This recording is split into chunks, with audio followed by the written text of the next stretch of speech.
Hello बच्चों, स्वागत है आपका आपके अपने यूट्यूब चैनल में। आज हम संधारित्र तथा वैद्युत विभव वाले चैप्टर से रिलेटेड कुछ न्यूमेरिकल क्वेश्चंस को करते हैं। तो चलिए स्टार्ट करते हैं। पहला क्वेश्चन है आपके पास कि 10 माइक्रोफैरड धारिता के एक संधारित्र का विभवांतर 100 वोल्ट से 200 वोल्ट कर देने पर उसकी ऊर्जा में हुई वृद्धि की गणना कीजिए। ठीक है, उत्तर प्रदेश के पेपर में ये कई बार आया है, 2014, 13 और 7 में आया है ये क्वेश्चन। ठीक है, तो देखिए जब भी हम न्यूमेरिकल को सॉल्व करते हैं तो आपको पता है कि हम इसे टुकड़ों में पढ़ते हैं पहले, है ना। जो जो दिया है वो देखते हैं पहले, है ना। तो दिया है, क्या क्या दे रखा है हमें, देखो 10 माइक्रोफैरड धारिता, है ना। तो 10 माइक्रोफैरड धारिता अर्थात धारिता दे रखी है आपको 10 microfarad. C is equal to कितना दे रखा है, 10 माइक्रोफैरड। अब आपको पता है कि माइक्रोफैरड को हम क्या करते हैं, फैरड में परिवर्तित करते हैं धारिता को। तो माइक्रोफैरड को आप जब फैरड में बदलते हैं तो 1 माइक्रोफैरड में कितने होते हैं, 1 माइक्रोफैरड बराबर कितना होता है, 10 की घात -6 फैरड होता है। ठीक, तो यहाँ पे 10 माइक्रोफैरड है, तो 10 माइक्रोफैरड को अगर आप बदलोगे तो कितना होगा, 10 गुणा 10 की घात -6 फैरड। ठीक है, दूसरा आपको क्या बोल रहा है कि 10 माइक्रोफैरड धारिता के एक संधारित्र का विभवांतर दे रखा है 100 वोल्ट से 200 वोल्ट कर देने पर। ठीक है, 100 वोल्ट से 200 वोल्ट अर्थात पहली अवस्था में 100 वोल्ट था, है ना, और दूसरी अवस्था में 200 वोल्ट हो गया। ठीक है, तो देखो अगर हम इसे बोलें कि प्रथम अवस्था में, ठीक है, प्रथम अवस्था में, तो प्रथम अवस्था में विभव कितना था, V1 इक्वल टू 100 वोल्ट। ठीक, द्वितीय अवस्था में क्या हो रहा है, दूसरी अवस्था में क्या हो रहा है कि हम वोल्टेज को बढ़ा दे रहे हैं, कितना, V2 इक्वल टू हो जा रहा है कितना, 200 वोल्ट। ठीक है, 200 वोल्ट कर दे रहे हैं, पर उसकी ऊर्जा में हुई वृद्धि की गणना कीजिए। यह हमें निकालना है कि कितनी उसमें वृद्धि हुई, है ना। तो ऊर्जा में हुई वृद्धि या कमी जब भी हमें निकालना होता है, मतलब अंतर निकालना होता है ना, कि कितने का परिवर्तन आया, तो परिवर्तन जब भी हम निकालते हैं तो आपको पता है कि हम क्या करते हैं कि जो ऊर्जा में परिवर्तन होता है जिसे हम डेल्टा से दिखाते हैं, डेल्टा U इक्वल टू क्या होगा, अंतिम अवस्था में कितनी ऊर्जा थी माइनस प्रारंभिक अवस्था में कितनी ऊर्जा थी। ठीक है, मैं बोलूंगा U final minus U initial. ठीक है, तो U इनिशियल आप निकाल सकते हो प्रारंभिक अवस्था में ऊर्जा। तो संधारित्र में संचित ऊर्जा का सूत्र क्या होता है, half CV square, U equal to half CV square. तो इनिशियल की बात कर रहा हूं तो UI equal to half CV1 square. ठीक है, तो अब आप यहां पे रख दो C का मान और V1 का मान रख दो। तो C का मान कौन सा वाला, ये C की वैल्यू है, ये वाली जो हमने चेंज किया है उसको। ठीक है, और V1 कितना है, 100 माइक्रोफैरड। तो इस मान को आप यहाँ पे रख दोगे। तो सबसे पहले C की वैल्यू रखो, तो C की वैल्यू अगर हम रखेंगे तो 1/2 इंटू C का मान कितना है, 10 गुणा 10 की घात -6। इसके बाद हम क्या करते हैं, V1 का मान रखते हैं। तो V1 का मान आप रख दो यहाँ पे, कितना हो जाएगा, V1 का स्क्वायर, तो 100 का होल स्क्वायर। ठीक, तो 100 का होल स्क्वायर तो इज इक्वल टू 1/2 इंटू, इसको अगर आप सॉल्व करोगे, ठीक है, तो कैसा होगा, देखो 10 एक 10 ये है, ठीक है, और एक क्या है, 100 है ना। तो इसको मैं अगर सीधे लिख दूं 10 गुणा 10 की घात -6, इसे ऐसे लिख देता हूं, और 10 है ना, तो इसको 10 की घात 2 लिख सकता हूं, मैं इसे 100 को लिख सकता हूं 10 की घात 2। तो 10 की घात 2 इसको लिख सकता हूं मैं 10 की घात 2, और 10 की घात 2 का स्क्वायर, तो 2 दूना 4 गुणा 10 की घात 4। तो 100 का स्क्वायर की जगह में लिख देता हूं 10 की घात 4। ठीक है, इसके बाद अब आप देखो यहां पे अगर हम इसे सॉल्व करेंगे तो क्या आएगा, 2 पंजे 10, 2 पंजे 10, तो कितना हो जाएगा, 5 गुणा 10 की घात -6 और 10 की घात 4, तो आधार समान हो तो घातें जुड़ जाती है, तो -6 धन 4 बराबर कितना हो जाएगा 5 गुणा 10 की घात -2। ठीक है, इतना आया समझ में। ऊर्जा है ना, तो ऊर्जा का मात्रक जूल, तो यू आई इक्वल टू इतना आ गया। यू इनिशियल आपके पास क्या हो गया 5 गुणा 10 की घात -2 जूल आ गया। ठीक, इसके बाद अगर आप देखो, अगर हमें क्या करना है आगे इस क्वेश्चन को करना है, ये तो यू इनिशियल था, यू फाइनल अगर हम निकालते हैं, ठीक है, तो यू फाइनल आप किस तरीके से निकालोगे, देखो U final U F is equal to क्या होगा half C V two square. बोल रहे हैं ना कि 100 वोल्ट से 200 वोल्ट कर देते हैं, 100 वोल्ट से 200 वोल्ट करने पर कितनी ऊर्जा की वृद्धि हुई, तो 100 वोल्ट के लिए तो आपने निकाल दिया, अब आप क्या कर रहे हो 200 वोल्ट के लिए निकाल रहे हो, इस 200 वोल्ट के लिए निकाल रहे हो। ठीक, तो यहां पे रख दो आप U F is equal to half C, C कितना है 10 गुणा गया 10 की घात -6 फैरड, तो ये रख दो आप 10 गुणा 10 की घात -6 फैरड। ठीक, इंटू V2 कितना होगा 200 वोल्ट होगा ये वाला, है ना, तो 200 वोल्ट यहां पे रख दो आप इंटू 200 का होल स्क्वायर। ठीक, तो इसे लिख सकते हैं आप U F is equal to 2 से 10 को काट दो, ठीक है, तो कितना हो जाएगा, इसको अगर आप काट दोगे तो यहाँ पे बच जाएगा कितना 5, है ना, 2 5 जा 10, तो 5 बच गया, तो 5 यहाँ पे आ गया, 5 इंटू 10 टू द पावर -6, तो 10 टू द पावर -6 इंटू 200। ठीक है, तो 200 को कैसे लिख सकता हूँ मैं, देखो 2 इंटू 100 लिख सकता हूँ इसे, या 2 इंटू 10 टू द पावर 2 लिख सकता हूँ मैं इसे, ऐसे लिख सकता हूँ। ठीक है, तो 2 2 जा 4 इंटू 10 टू द पावर 2 का होल स्क्वायर, है ना, तो ये इस पूरे का स्क्वायर था, तो 2 2 जा तो 4 आपने लिख दिया, तो 10 टू पावर 2 का स्क्वायर क्या हो जाएगा 10 टू द पावर 4 हो जाएगा। ठीक है, तो U final is equal to क्या हो जाएगा 5 चक्कू 20, ये आपने ऐसे लिख दिया, इंटू 10 की घात -6 और 10 की घात 4, तो क्या हो जाएगा 10 की घात -6 धन 4। ठीक है, तो इसे मैं लिख सकता हूँ यू फाइनल इक्वल टू कितना हो जाएगा 20 गुणा गया 10 की घात -2। ठीक, ऊर्जा निकली है फाइनल, तो 10 की घात -2 जूल। अब इसके बाद देखो आप कि आपने क्या करना है, ऊर्जा में वृद्धि निकालनी है। ठीक है, ये ऊर्जा में हुई वृद्धि निकालनी है ना, तो ऊर्जा में हुई वृद्धि के लिए क्या करते हैं हम, ऊर्जा में हुई वृद्धि के लिए you final minus you initial करते हैं। ठीक है, तो आप ऊर्जा में हुई वृद्धि को ज्ञात करना चाहते हो, तो डेल्टा यू इक्वल टू क्या हो जाएगा you final minus you initial. तो यू फाइनल कितना आया था वो लिख लो, 20 गुणा आ गया 10 की घात -2, है ना, माइनस, ठीक है, माइनस क्या दूसरा क्या आया हमारे पास, यू इनिशियल कितना आया 5 गुणा आ गया 10 की घात -2, तो इसको लिख दो आप -5 गुणा 10 की घात -2। ठीक है, इसके बाद आप अगर इसको सॉल्व करोगे तो कैसे करोगे, 10 की घात -2 यहाँ पे, 10 की घात -2 यहाँ पे, तो इसको आप कॉमन निकाल लो बाहर, तो अंदर क्या हो जाएगा यहाँ 20 माइनस इधर क्या है 5, तो ये 5 आपने ऐसे लिख दिया, गुणा 10 की घात -2 अगर कॉमन ले लोगे तो 10 की घात -2 बाहर आ गया।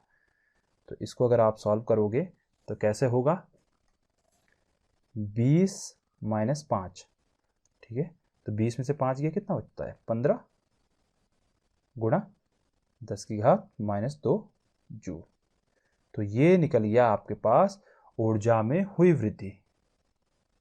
ठीक है, तो संधारित्र की ऊर्जा में कितने की वृद्धि हुई वो हमने निकाल दी, कितने हुई 15 गुणा 10 की घात -2 जूल। ठीक है, ये 15 गुणा 10 की घात -2 जूल। इतना आपकी समझ में आ गया होगा ये न्यूमेरिकल। ठीक है, इसके बाद चलते हैं हम अगले क्वेश्चन पे। ठीक है, तो अगला क्वेश्चन क्या है आपके पास,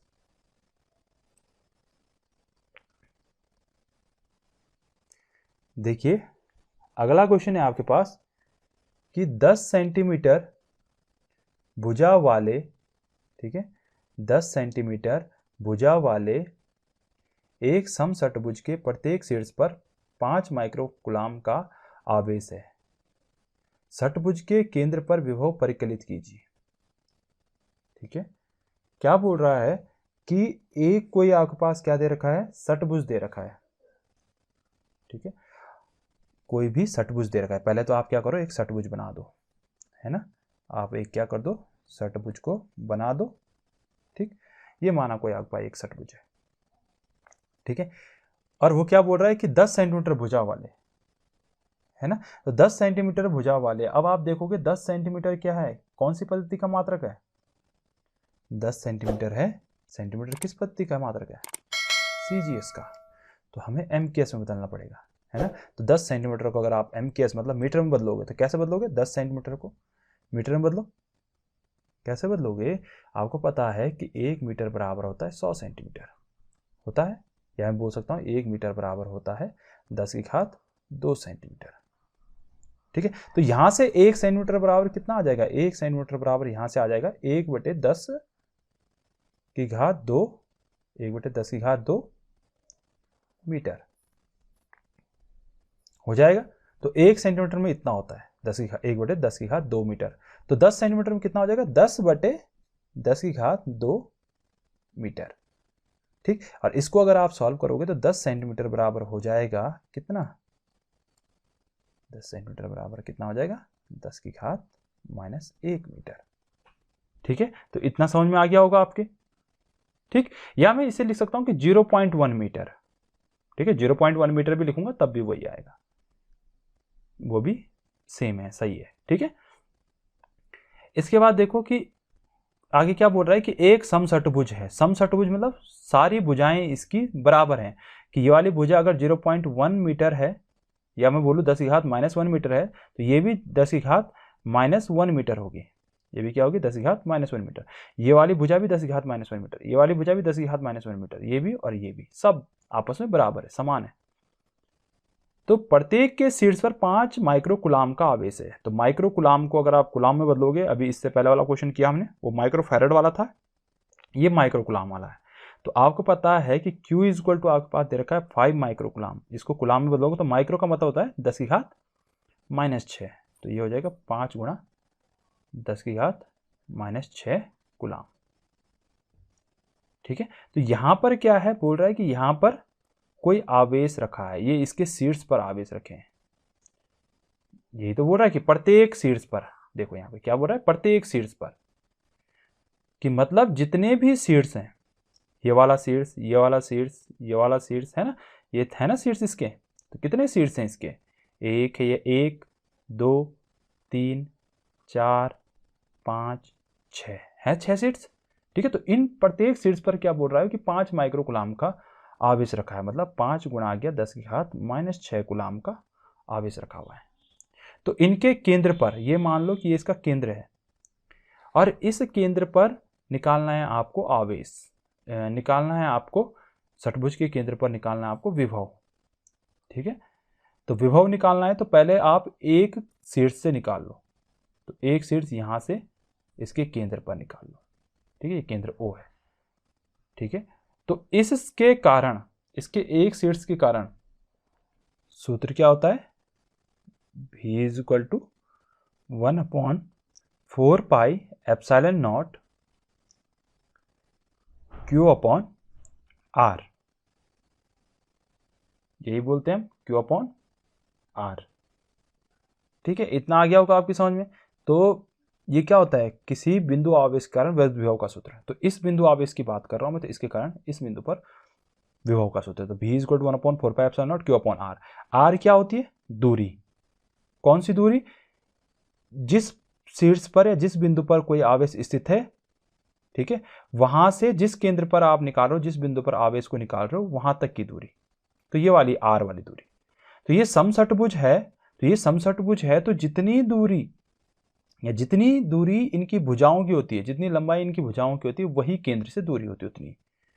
ठीक है, तो ये भी कितना होगा, 0.1 मीटर, क्योंकि ये भी 0.1 मीटर है, अर्थात हम कह सकते हैं कि 10⁻⁻1 मीटर है। ठीक है, बात एक ही है, 10⁻⁻1 मीटर बोले या 0.1 मीटर बोलो, तो आर कितना हो गया, आर आपके पास निकल गया, ये आर हो गया 10⁻⁻1 मीटर। ठीक है, ठीक।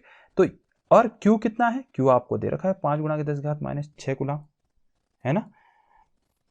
तो इसके बाद देखो वैल्यू रखो, v = 1/4πε0 की वैल्यू कितनी होती है, 9 × 10⁻9 इंटू क्यू, क्यू की वैल्यू कितनी होती है 5 × 10⁻⁻6 डिवाइडेड बाई आर, आर की वैल्यू कितनी है, दूरी 10⁻⁻1 मीटर। तो इसको अगर आप अब सॉल्व कर दो, सॉल्व करोगे तो कितना आएगा, v = ये देखो 9 × 10⁻9 है, इसको ऐसे लिख दो 9 × 10⁻9, ये 10⁻⁻1 है, इसको ऊपर ले जाओ तो कितना हो जाएगा, इंटू 5 × 10⁻6, 10⁻1 ऊपर जाएगा तो 10⁻+1 या 10 हो जाएगा। ठीक है, तो अब आप क्या करो, इस 9 और 5 को मल्टीप्लाई कर दो तो कितना हो गया, 9 × 5 = 45, तो 9 × 5 = 45 मतलब 45, 9×45। ठीक है, और ये कितना है 10⁻9, 10⁻6 और 10⁻1, इन सबको आप जोड़ दो तो कितना हो जाएगा, 10⁻9 - 6 + 1, तो ये हो जाएगा आपके पास कितना, 45 गुणा 9 में से 6 गया 3 और 3 और 1 4 हो जाएगा, तो 10⁻4 हो गया। ठीक है, ये तो आपने क्या निकाल दी, एक शीर्ष के कारण निकाल दी, है ना, एक शीर्ष पर स्थित आवेश के कारण केंद्र पर विद्युत विभव निकाल दिया आपने। अब आप प्रत्येक शीर्ष, प्रत्येक कितने हैं, 6 है ना, तो 6 के 6 शीर्ष के कारण कितना हो जाएगा 6, क्योंकि आपने संपूर्ण के कारण निकालना है ना, षट्भुज के केंद्र पर विभव ज्ञात परिकलित कीजिए, तो षट्भुज के केंद्र पर जो विभव होगा वो इन प्रत्येक शीर्ष पर जो स्थित आवेशों के कारण होगा। तो प्रत्येक शीर्ष कितने हैं इसमें, इस षट्भुज है 6 शीर्ष है, तो 6 शीर्ष हैं तो क्या हो जाएगा, जो कुल विभव हो जाएगा, कुल विभव कितना निकल जाएगा, कुल विभव बराबर 6। ठीक है, तो इसको आप मल्टीप्लाई कर दो 6 के साथ, तो 6 × 45 × 10⁻4।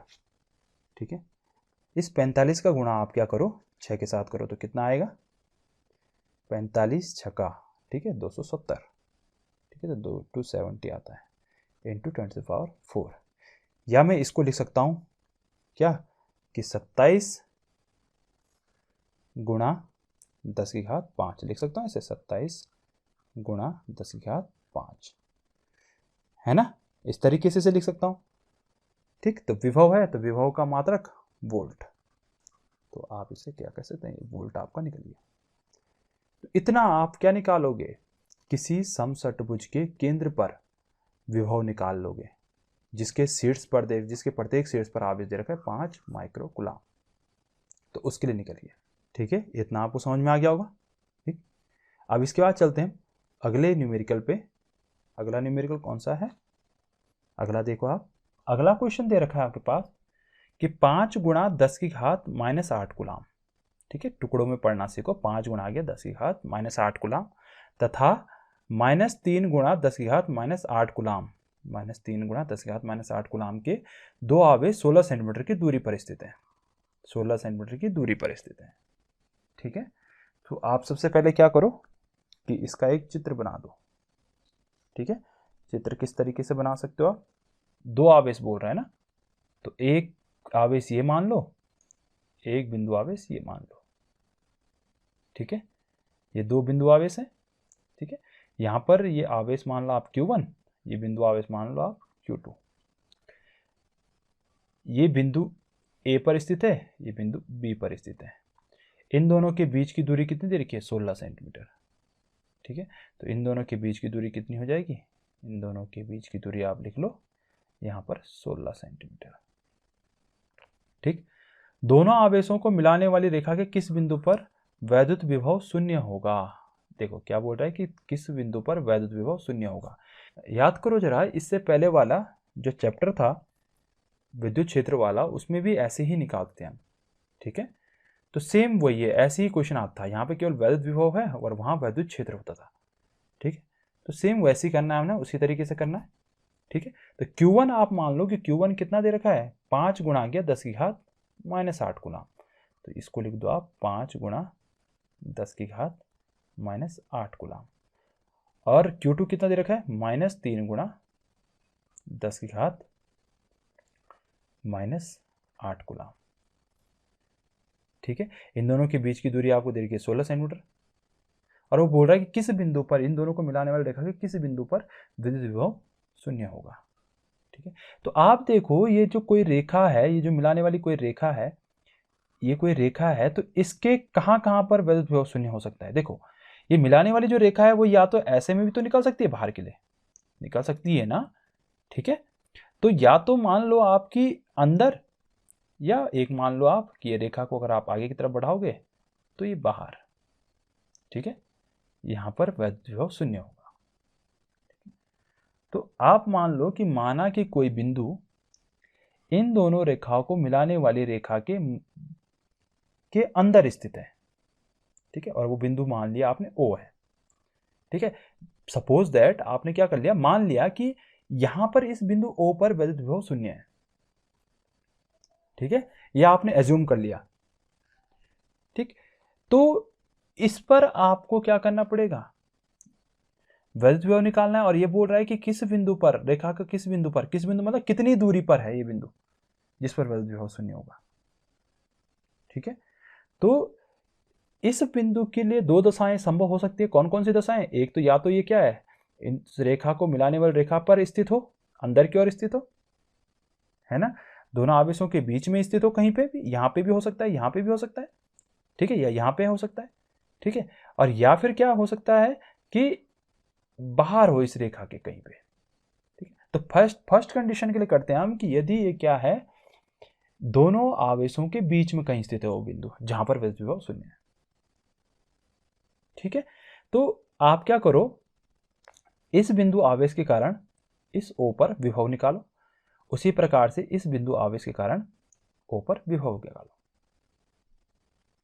ठीक है, और कुल विभव आप शून्य मान लोगे और हमारा आंसर आ जाएगा। ठीक, तो किस तरीके से करते हैं, देखो माना कि इस A से इस O तक की दूरी, ये A कोई बिंदु है, इस A बिंदु से O बिंदु तक की दूरी मान लिया आपने कि माना इसके बीच की दूरी कितनी है, x सेंटीमीटर है। कितनी है, x सेंटीमीटर। तो यहां से A से O तक की दूरी जब x सेंटीमीटर है तो B से O तक की दूरी कितनी हो जाएगी, बताओ। टोटल है बीच की दूरी कितनी, 16, और 16 में से जब आप x घटा दोगे तो कितना बच गया, 16 माइनस एक्स या 16 माइनस एक्स। ठीक है, तो पहले आप क्या करो, बिंदु आवेश Q1 के कारण O पर विभव निकालो। तो बिंदु आवेश Q1 के कारण O पर विभव V1 इक्वल टू क्या हो जाएगा, 1/4 pi epsilon not Q1 upon x AO, है ना। ठीक है, तो आप इस वैल्यू को यहाँ पे पुट कर दो, जो इसकी वैल्यू दे रखी है वो आप रख दो यहाँ पे। तो V1 इक्वल टू क्या हो जाएगा, V1 इक्वल टू जाएगा 1/4 पाई एप्सिलॉन नॉट। ठीक है, तो इसको आप लिख लो 1/4 पाई एप्सिलॉन नॉट Q1 की वैल्यू कितनी दे रखी है, 5 × 10⁻⁻8। ठीक है, और x तो हमें पता ही है, x है उनके बीच की दूरी, तो x रख लो। ठीक है, इसी प्रकार से आप क्या करो, ये V2 इक्वल टू निकाल लो। V2 इक्वल टू क्या हो जाएगा, 1/4 pi epsilon not Q2 upon बिंदु आवेश Q2 के कारण कितनी है, इनके बीच की दूरी 16 माइनस एक्स, तो यहाँ पे आप लिख सकते हो 16 माइनस एक्स। तो इसी प्रकार से ये V2 इक्वल टू क्या हो जाएगा, ये V2 इक्वल टू हो जाएगा 1/4 पाई एप्सिलॉन नॉट, आवेश Q2 का मान कितना दे रखा है, -3 गुणा 10 की घात -8 डिवाइडेड बाय बीच की दूरी कितनी है, 16 माइनस एक्स। ठीक, आपको पता है कि कुल विभव, ठीक है, आपको पता है कि हमें दे रखा है कि हमने मान भी लिया कि कुल विभव यहाँ पर क्या है, विद्युत विभव शून्य होगा। ये पूछ रहा है ना कि कहाँ पर, किस बिंदु पर विद्युत विभव शून्य हो गया। मैंने मान लिया कि इस O बिंदु पर कुल विभव शून्य है, तो इसका मतलब V1 plus V2 equal to 0, कुल विभव शून्य यहाँ पे मान लिया मैंने।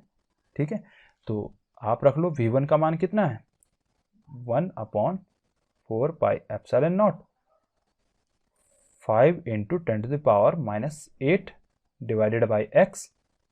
V2 की वैल्यू कितनी है 1/4 पाई एप्सिलॉन नॉट -3 × 10⁻⁸/16 - x। तो -3 यहाँ माइनस है, इस माइनस को आप पहले बाहर लिख सकते हो, तो क्या हो जाएगा यहाँ पर -1/4 pi epsilon naught 3 × 10⁻⁸ divided by 16 - x is equal to क्या हो जाएगा 0। ठीक है, अब आप देखो इसमें कुछ कॉमन है क्या इन दोनों में, तो जो भी कॉमन है उसको आप बाहर निकाल लो। तो 1/4 पाई एप्सिलॉन नॉट यहाँ भी है, 1/4 पाई एप्सिलॉन नॉट यहाँ पे भी है। तो इस 1/4 पाई एप्सिलॉन नॉट को आप पक्षांतर कर दोगे तो इधर जाएगा तो क्या हो जाएगा, गुणा में है तो भाग में जाएगा तो 0 हो जाएगा। ठीक है, एलिमिनेट हो जाएगा। तो बच क्या गया यहाँ पे बच गया आपके पास कितना 5 × 10⁻⁸ divided by x -3 × 10⁻⁸/16 - x is equal to 0। यही बच गया। ठीक है, अब इसके बाद आप देखो ये माइनस है, इसका पक्षांतर अगर मैं इधर कर दूंगा तो ये क्या हो जाएगा प्लस में आ जाएगा। ठीक है, तो प्लस में आ जाएगा तो इसको आप करो किस तरीके से हम कर सकते हैं, ये हो जाएगा 5 × 10⁻⁻8 डिवाइडेड बाई x। ये वाला जो टर्म था इसको मैं यहीं रख रहा हूँ, और जो ये वाला टर्म है आपके पास ये वाला, इसको मैं क्या कर रहा हूँ इधर ले जा रहा हूँ। ठीक है, इसको क्या कर रहा हूँ मैं इस तरफ ले जा रहा हूँ। ठीक है, तो इसको जब आप इस तरफ ले जाएंगे तो क्या होगा इज इक्वल टू माइनस था यहाँ माइनस का साइन, तो ये माइनस का साइन जब इधर जाएगा तो प्लस हो जाएगा, तो ये क्या हो जाएगा 3 × 10⁻⁸ डिवाइडेड बाई 16 - x। इसके बाद आप क्या करेंगे 10⁻⁸ से 10⁻⁸ कट गया। ठीक है, ये 16 - x है, इसका पक्षांतर इधर हो जाएगा तो कितना बच जाएगा बताओ, 16 - x का मल्टीप्लाई इधर हो जाएगा तो 5 × 16 - x इज इक्वल टू इस x का मल्टीप्लाई इधर हो जाएगा 3 के साथ, तो क्या हो जाएगा 3x। क्या हो जाएगा 16 × 5 = 80 लिख देंगे, 16 × 80। 5 - x क्या हो जाएगा -5x is equal to 3x। ठीक है, और इसको अगर आप लिखोगे तो क्या हो जाएगा 80 यहाँ बच जाएगा, ये -5 है, -5x है और ये 3x है। ठीक है, तो 5x जब इधर जाएगा तो ये प्लस हो जाएगा, तो 3x + 5x है ना। 80 इज इक्वल टू 5 और 3 कितना हो जाएगा 8, तो 8x कितना हो गया 8x, और x इज इक्वल टू 80/8, इससे एक कट गया 8 × 10 = 80, 10 सेंटीमीटर। तो x is equal to 10 centimetre, मतलब आप क्या बोलोगे कि बिंदु A से या आवेश Q1 से 10 सेंटीमीटर की दूरी पर, 10 सेंटीमीटर की दूरी पर, ये 10 सेंटीमीटर की दूरी होगी पर विद्युत विभव 0 होगा। ठीक है, इतना आ गया आपकी समझ में। अब इसी प्रकार से अगर आप आगे वाला क्वेश्चन करोगे, दूसरी अवस्था को अगर देखोगे, ठीक है, दूसरी अवस्था क्या है कि अगर ये बिंदु इन दोनों के मध्य में न स्थित होकर, मतलब Q1 तथा Q2 के बीच में स्थित न होकर बाहर हो, ठीक है, तो बाहर होगा तो तब कितनी निकल जाएगी, तब यहां पर कितनी दूरी पर यह विद्युत विभव 0 होगा, कि मान लो कि अब यह बिंदु यहां बाहर पर स्थित है, बाह्य बिंदु पर स्थित है। ठीक है, ये O क्या है यहां पे अभी ये बाहर स्थित है। तो अब आप बताओ कि मान लिया कि इसकी दूरी जो Q2 से है, ठीक है, Q2 से, या मैं बोलूं कि इसकी दूरी जो Q1 से जो दूरी है वो दूरी अब हो गई x, माना यहां से यहां तक की दूरी x है। ठीक है, यहां तक की दूरी x है। तो Q2 से उसकी दूरी कितनी हो जाएगी, यहाँ से यहाँ तक की दूरी 16 थी पूरी बीच की, Q1 और Q2 के बीच की, तो Q2 से O तक की बीच की दूरी कितनी हो जाएगी, पूरी तो x है, तो x माइनस 16 कितनी हो जाएगी, x माइनस 16। ठीक है, तो इसे अब करते हैं, सेम ऐसे ही होना है। ठीक है, ठीक इसी प्रकार से होना है। आपको क्या करना है कि जिस प्रकार से आपने यहाँ पे V1 के लिए निकाला था और V2 के लिए निकाला था, ठीक उसी प्रकार से आप इसके लिए भी निकालोगे। ठीक है, कि बाहर कोई बिंदु स्थित है। ठीक, बस अंतर कहां पे आएगा कि यहां पे 16 माइनस एक्स है। ठीक है, यहां पे 16 माइनस एक्स है, लेकिन यहां पर जो क्या होगा, ये जो होगा अब अगली कंडीशन में जो V2 होगा, यहां पे x माइनस 16 हो जाएगा। बाकी पहले वाले के लिए तो क्या होगा, V1 के लिए क्या होगा, V1 के लिए आपके पास सेम आ जाता है। ठीक है, और एक और चीज याद रखना, यहां पर आप सेंटीमीटर में रख रहे हो। ठीक है, अगर आपके दिमाग में एक क्वेश्चन आ रहा होगा कि यहाँ पे 16 सेंटीमीटर में डायरेक्ट रख दिया, मीटर में क्यों नहीं बदला। ठीक है, तो आप चाहो तो बदल सकते हो इसे। ठीक है, बदलेंगे हम इसे। ठीक है, एक चीज याद रखना, इसे हम बदलेंगे कि हमने क्या करेंगे कि x सेंटीमीटर में आपने माना है।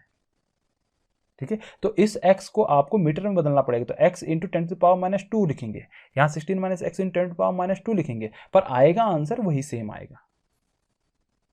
ठीक है, इतना समझ में आ गया आपके कि 16 सेंटीमीटर को हम मीटर में बदल के भी कर सकते हैं। ठीक है, और मीटर में बदल के ही करना है एमकेएस पद्धति के लिए। ठीक, तो ये दूसरा पार्ट आप कर लोगे ना कि अगर दूसरी अवस्था में अगर कोई बिंदु क्या है बाहर स्थित है, तो उस पर जो विद्युत क्षेत्र है या उस पर विद्युत विभव आपको शून्य मानना है कि कितनी दूरी पर वो होगा, तो इसके लिए कर लोगे। सेम ऐसी होना है, V1 इज इक्वल टू आप रखोगे 1/4πε0 Q1 upon x into 10 to power minus 2, और V2 is equal to 1/4πε0 Q2 upon 16 minus x, ये क्या हो जाएगा, x माइनस 16, क्योंकि यहां पर क्या है, क्योंकि यहां पर x माइनस 16 है। ठीक है, तो यहां पर आपने x माइनस 16 रखना है, यहां 16 माइनस एक्स की जगह, और बाकी सेम होना है वही V1 plus V2 equal to 0 करके, और ये सेम ऐसी होना है। तो इसका आंसर मैं आपको बता देता हूं, इसका आंसर आएगा x is equal to 40 centimetre, कि अगर बाहर पर स्थित है। ठीक है, तो हम बोलेंगे कि बिंदु A से 40 सेंटीमीटर दूरी पर भी विद्युत विभव शून्य होगा।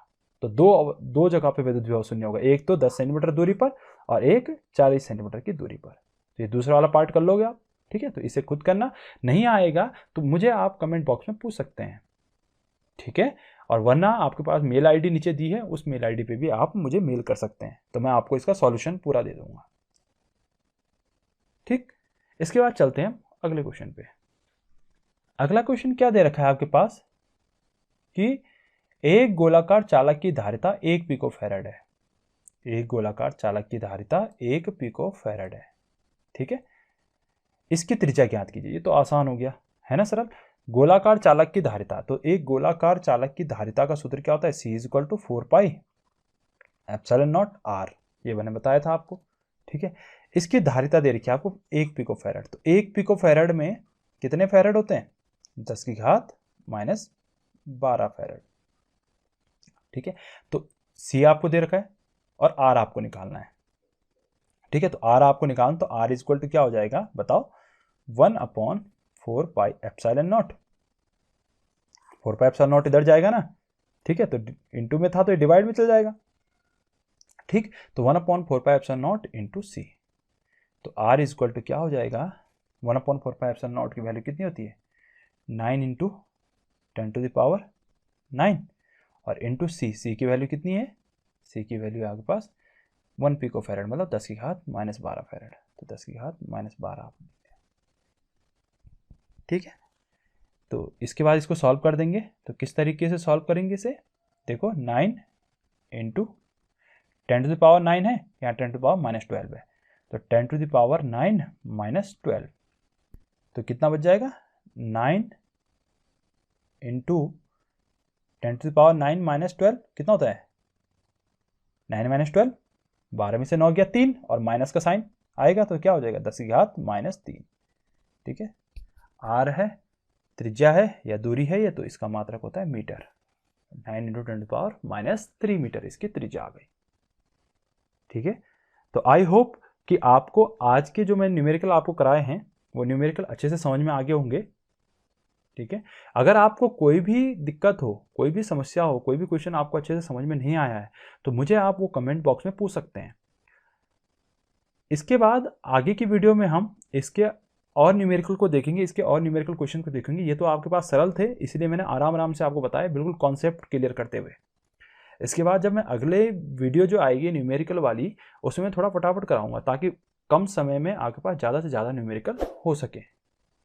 ठीक है, तो बस आज के लिए बस इतना ही, मिलते हैं आपसे नेक्स्ट वीडियो में।